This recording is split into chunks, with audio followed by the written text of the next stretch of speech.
Bonjour à toutes et à tous et merci de nous rejoindre sur cette deuxième table ronde de la journée où nous allons continuer à traiter de ce sujet d'inclusion et de culture digitale dans les entreprises pour attirer plus de femmes sur ces sujets-là. Et quel rôle les entreprises ont dans cette construction d'un monde inclusif? Ça va être le thème de cette table ronde ce matin. Alors, juste quelques petites informations pratiques avant que je me lance dans le sujet. Vous allez mettre vos téléphones portables en silencieux, s'il vous plaît.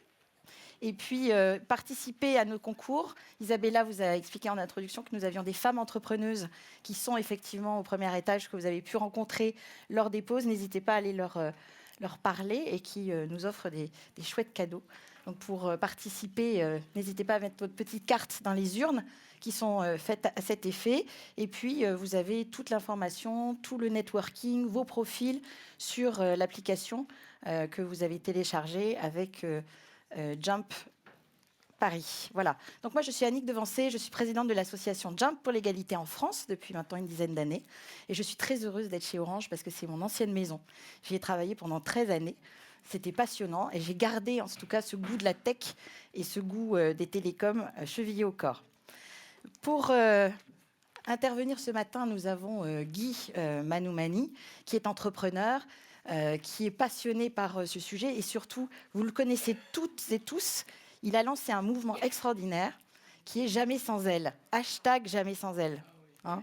C'est-à-dire qu'il a 250 hommes autour de lui qui se battent chaque fois qu'ils sont invités à des tables rondes pour ne pas y participer si jamais il n'y a pas de femmes qui font partie des panels. Donc ça, c'est vraiment super.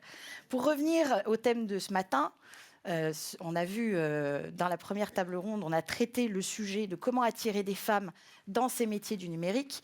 Et bien là, nous allons regarder quelle est effectivement la culture et quelles sont les questions qui se posent en termes de culture d'inclusion dans les entreprises.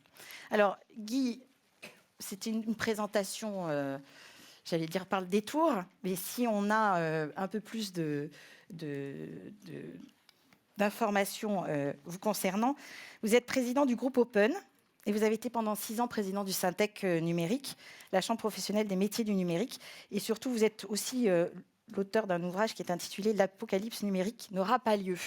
Vous allez nous expliquer pourquoi. Voilà. Et puis dans lequel vous déclarez qu'il est urgent de remettre l'humain au cœur du numérique pour une utilisation progressiste et positive. Guy, vous êtes également à l'initiative de ce mouvement, évidemment, et je vous laisse la parole tout de suite pour que vous nous expliquiez votre point de vue sur le sujet.